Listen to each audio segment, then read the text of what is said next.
Hello dear students, स्वागत है आपका आपके अपने ही यूट्यूब चैनल पर।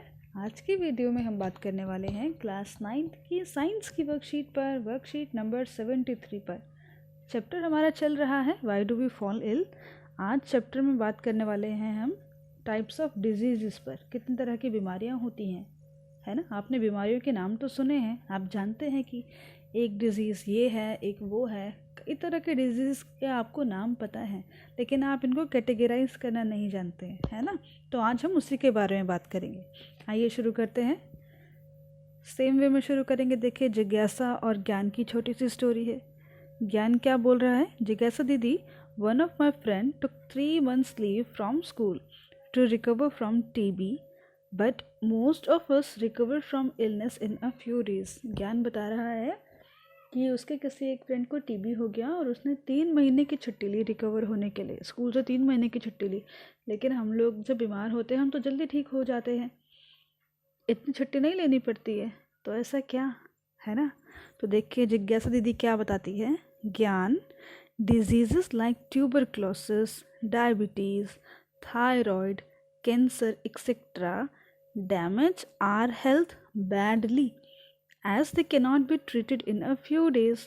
Such diseases last for longer duration of time. The diseases which last for longer duration of time are called chronic diseases. But if we have common cold and cough, fever, headache, conjunctivitis, etc., they can be treated in a few days. These diseases that last for shorter duration of time, such diseases are called acute diseases. They do not cause any permanent damage to our body. ठीक है बेटा, तो हम ये paragraph पढ़ के ये समझ पा रहे हैं कि डिजीज़ेस आर ऑफ 2 टाइप्स।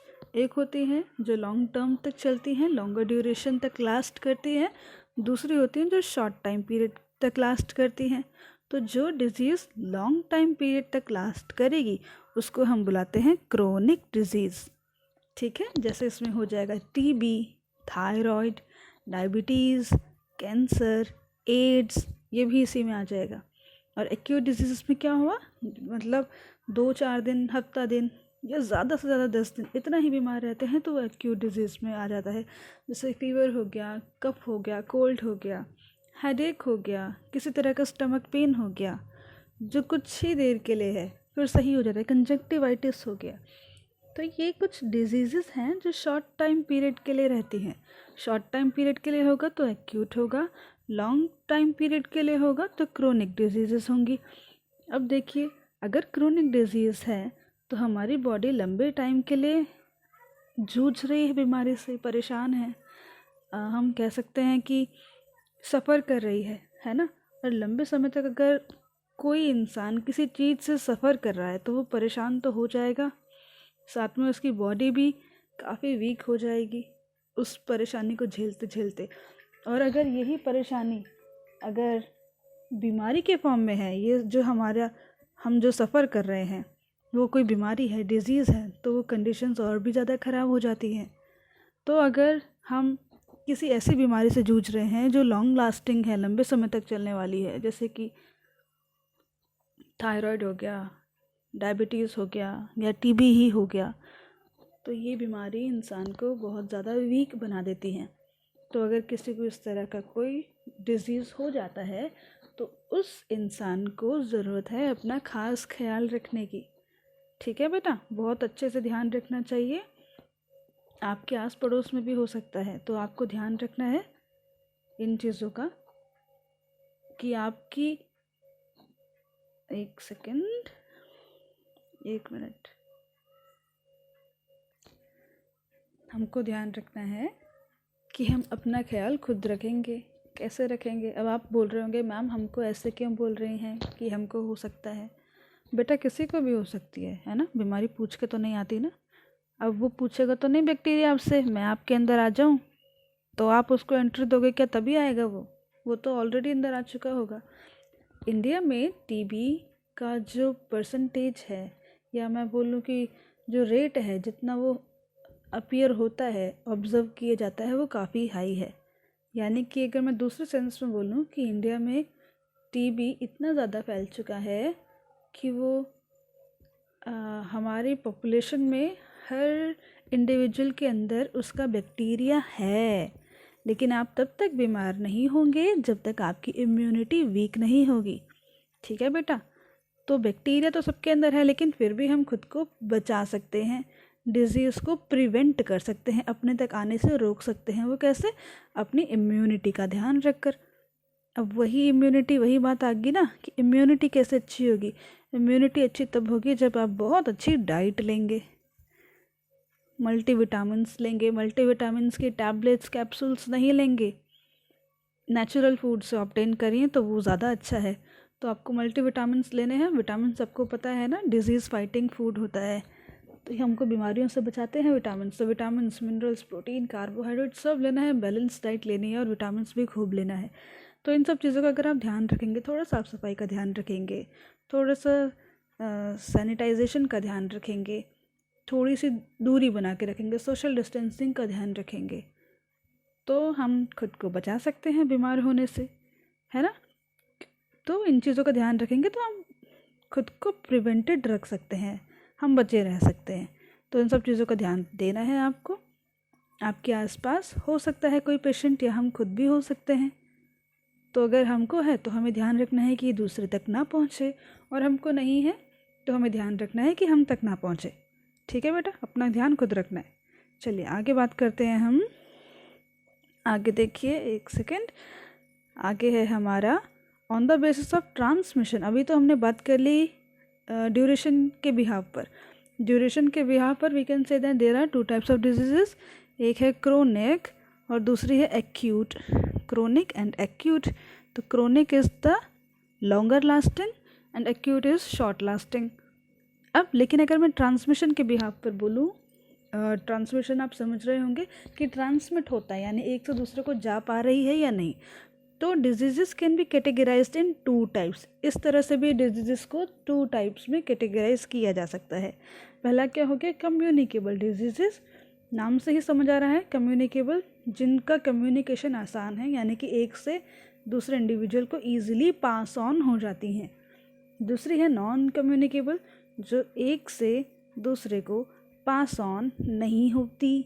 ठीक है, यानी कि जो फर्स्ट पर्सन है वो इन्फेक्टेड है, सेकंड पर्सन अगर हम मान रहे हैं हेल्दी है, तो इन्फेक्टेड पर्सन से हेल्दी पर्सन को अगर इन्फेक्शन पास ऑन हो रहा है तो ये कहलाएगा कम्युनिकेबल डिजीज़। लेकिन अगर फर्स्ट इन्फेक्टेड पर्सन से अनइन्फेक्टेड यानी कि हेल्दी पर्सन को पास ऑन नहीं हो रहा है तो वो non communicable type of disease होगा। ठीक है, आइए बात करते हैं, इसी को और एक्सप्लेनेशन से जानते हैं।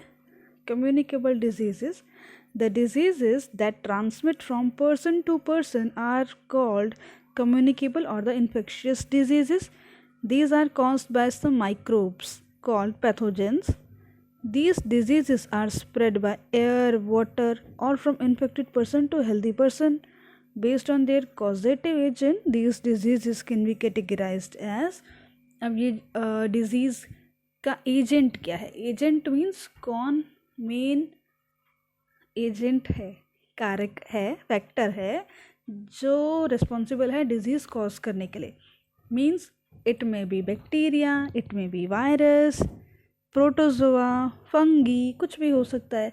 तो उसके बिहाव पर कि डिजीज़ एक्चुअली में किससे हो रही है, बैक्टीरिया से हो रही है, वायरस से हो रही है, फंगस से हो रही है या प्रोटोजोआ से हो रही है, उसके बिहाव पर हम उसको कैटेगराइज कर देंगे bacterial disease, fungal disease, viral disease या प्रोटोजोअन डिजीज़। देखिए तो बैक्टीरियल डिजीज़ में क्या क्या आ जाते हैं बेटा, ये याद करने हैं आपको नाम, typhoid, cholera, tuberculosis and anthrax, ये सारे हमारे आ जाते हैं बैक्टीरियल डिजीज़ में। जो स्टेफाइलोकोकस वाला बैक्टीरिया है जो एक्नी कॉज करता है, एक्नी, पिंपल्स वगैरह। वायरल डिजीज़ में क्या आता है? कोल्ड, इन्फ्लुएंज़ा, कोविड, ये तो हम सब जानते हैं कोविड वायरल है ना, ये तो हर किसी को ही पता होगा। Dengue, AIDS, like SARS virus cause acute respiratory syndrome. जैसे आज हम जान रहे हैं ना, कोविड फैला हुआ है बहुत ज़्यादा पेंडेमिक की तरह। एक टाइम था जब सार्स फैला था पेंडेमिक की तरह, बहुत ज़्यादा सीवियर, सेम यही हालत हो गई थी, बहुत ज़्यादा ख़राब हालत हो गई थी।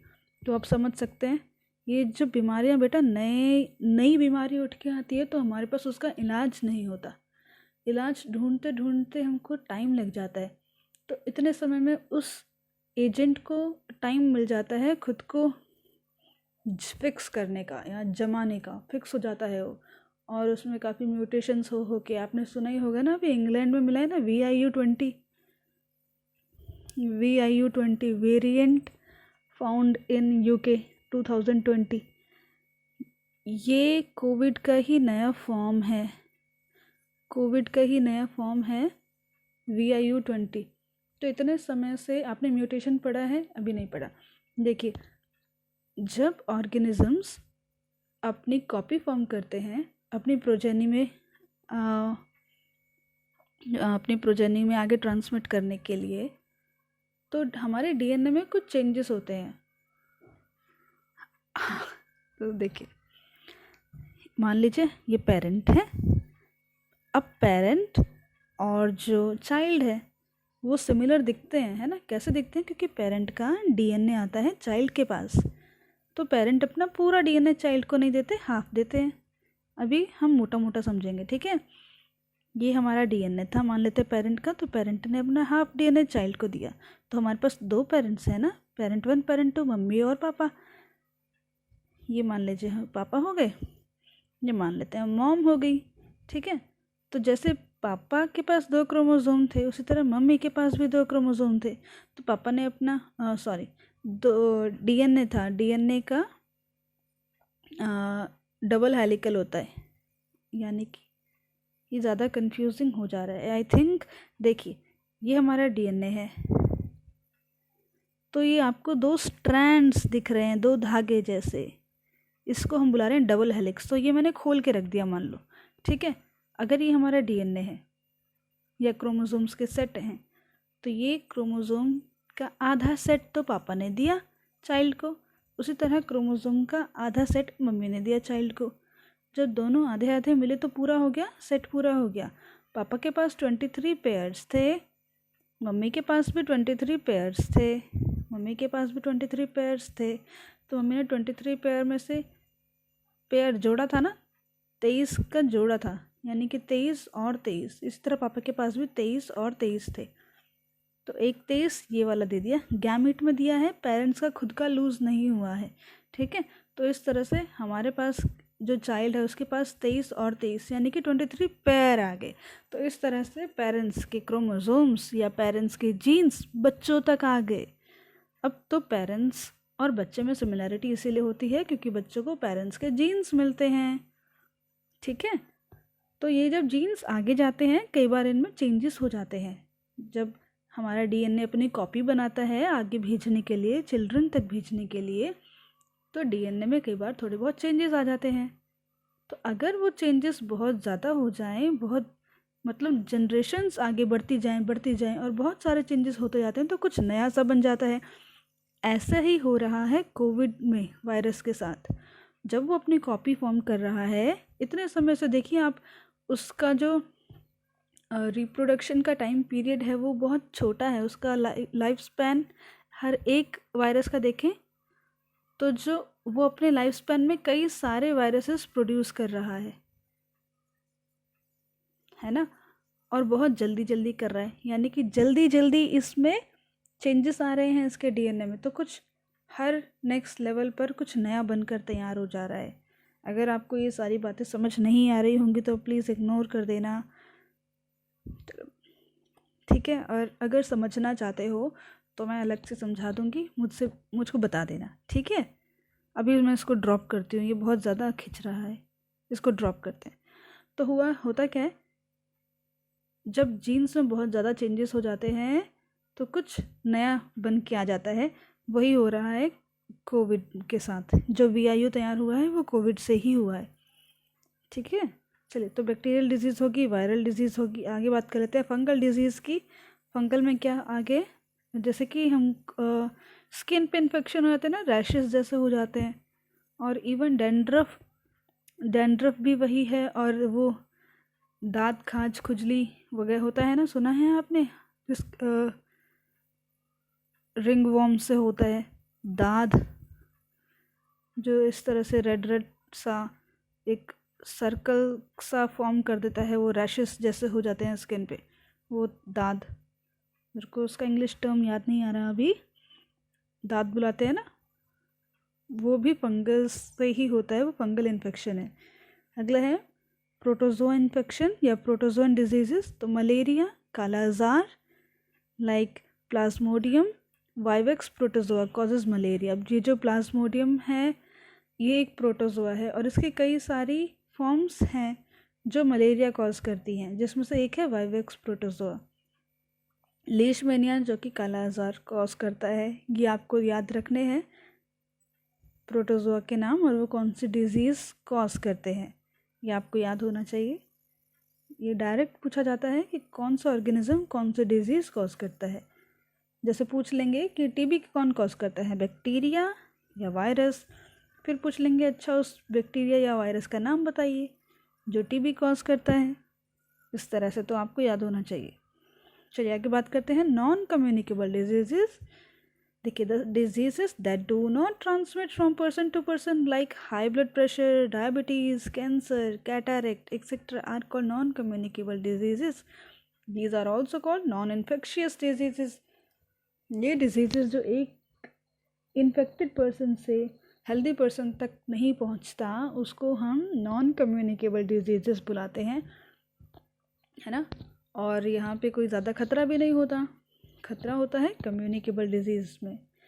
अगर कम्युनिकेबल डिजीज़ है किसी को तो उस इंसान के लिए प्रॉब्लम होता है कि उसको खुद को वो खुद तो सफ़र कर ही रहा है, लेकिन उसको कोशिश करनी है कि उसकी वजह से दूसरे लोग सफ़र ना करें, है ना, या दूसरे लोग को खुद को प्रोटेक्ट करना पड़ता है।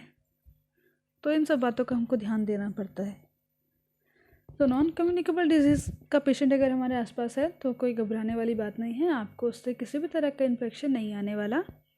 आप उस पेशेंट की अच्छे से देखभाल कर सकते हैं, उसके आसपास रह सकते हैं। कम्युनिकेबल डिजीज़ का पेशेंट अगर हमारे आसपास है तो भी हमको उनका ध्यान रखना है, लेकिन ध्यान इस बात का भी रखना है कि इन्फेक्शन हम तक ना आ जाए। ठीक है बेटा, तो आप ध्यान रखेंगे दोनों ही केस में। अगर आपके आसपास पेशेंट हैं तो उनको छोड़ना नहीं है, उनका ध्यान रखना है, लेकिन इतना ध्यान रखना है कि अगर डिजीज़ कम्युनिकेबल है तो आपको अपनी भी सुरक्षा का ध्यान रखना है, खुद की प्रोटेक्शन पर भी ध्यान देना है कि इन्फेक्शन आप तक ना आ जाए।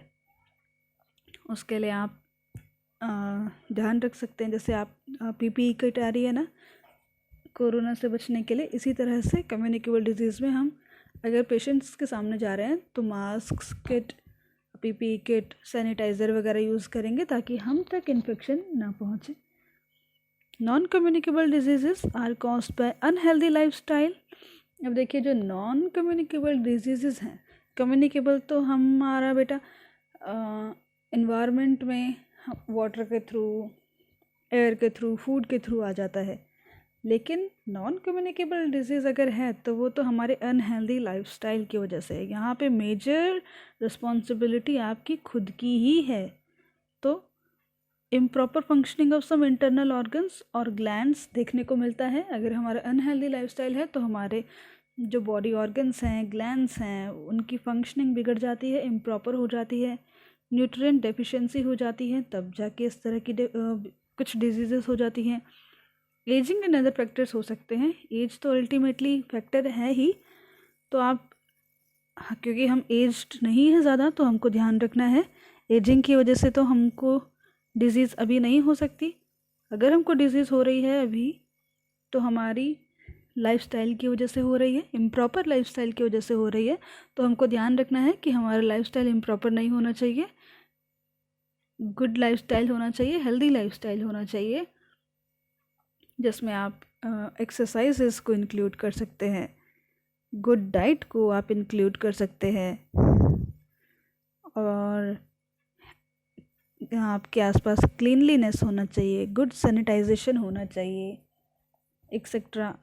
वेल डेवलप्ड मेंटालिटी होनी चाहिए।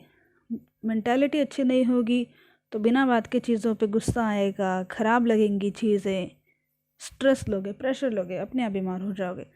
तो आप एक्सरसाइज कर रहे हो, डाइट अच्छी ले रहे हो, आसपास सफाई है, लेकिन अगर मेंटालिटी यानी कि मेंटली आप वेल नहीं है, मेंटली हेल्दी नहीं है, आपकी सोच अच्छी नहीं है, किसी की भी, मैं आपको कमेंट नहीं कर रही डायरेक्ट, किसी की भी अगर सोच अच्छी नहीं है, उसके थॉट्स अच्छे नहीं हैं, तो भी आदमी हेल्दी नहीं रह पाता। तो हमको इन सब चीज़ों को ध्यान में रखना है, ठीक है। चलिए आगे बात करते हैं। whenever we have any disease or our body starts responding to it in the form of sign and symptoms of disease, है ना। अगर हमको डिजीज़ हो जाता है तो हमारी बॉडी हमको कुछ इंडिकेशंस देती हैं, और उन इंडिकेशंस को हम बुलाते हैं सिम्टम्स, लक्षण। कि जैसे मान लें हमारा सर दर्द हो रहा है, और एक दिन नहीं, रोज़ ही हो रहा है। एक दिन तो हो जाता है परेशान, जैसे हमारा रूटीन बदल जाता है कई बार, या टेंशन हो गई, काम ज़्यादा हो गया, खाना समय से नहीं खा पाए हैं, या पानी नहीं पी पाए पूरे दिन भर, तो हो सकता है। तो एक दिन होना तो कोई बात नहीं, लेकिन अगर डेली बेसिस पर हो रहा है तो वो इंडिकेट कर रहा है कि बॉडी के अंदर कुछ मेजर प्रॉब्लम चल रहा है। तो अगर मेजर प्रॉब्लम चल रहा है तो हमको कोशिश करना है कि हम टाइम से डायग्नोस कराएं कि वो क्या मेजर प्रॉब्लम हो सकती है, ठीक है।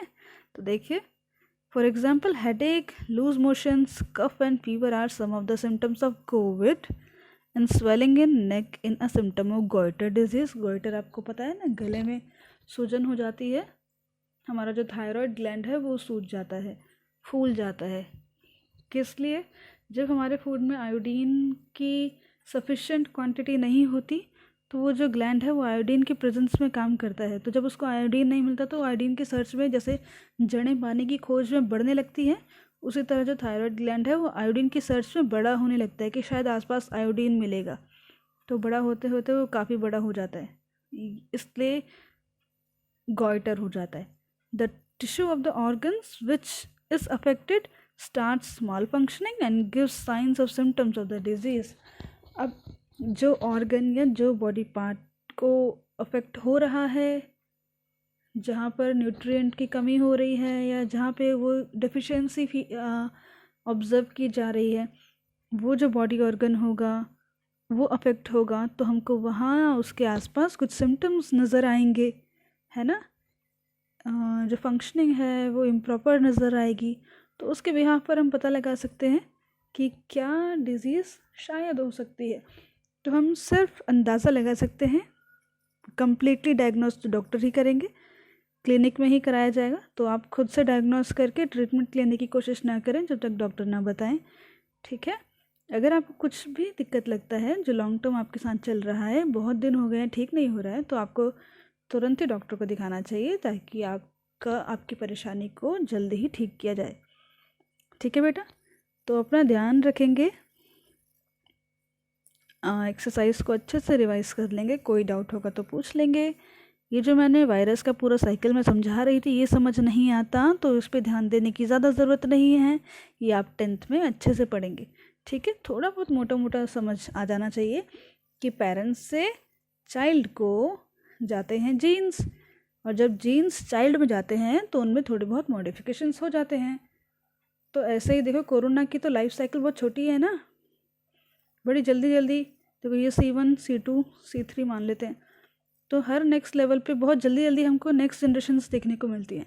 तो बहुत जल्दी जल्दी जीन्स में चेंजेस हो रहे हैं, तो बहुत ज़्यादा चेंजेस हो जाएंगे तो कुछ नया ही फॉर्म हो जाएगा। तो वही हुआ कोरोना के साथ से VIU बनने में, VIU 20 बनने में, ठीक है। तो आई होप आपको आज का वीडियो समझ आया होगा। अगर आया है तो भी आप मुझे कमेंट में बता सकते हैं, नहीं आया तो भी बता सकते हैं। हम मिलेंगे नेक्स्ट वीडियो में, तब तक के लिए आप अपना ध्यान रखिए, take care and goodbye. हाँ, और जाने से पहले मैं एक बात बोलूँगी, अगर आपको पिछली वर्कशीट्स में कुछ समझना है तो आप मुझे कमेंट सेक्शन में बता सकते हैं कि आप कौन सी वर्कशीट पर एक्सरसाइज, कौन सी वर्कशीट पर वीडियो चाहते हैं, तो मैं वो बना के जल्द ही अपलोड करूँगी, ठीक है बेटा। तो हम मिलेंगे नेक्स्ट वीडियो में, तब तक के लिए ध्यान रखिए, take care and good bye.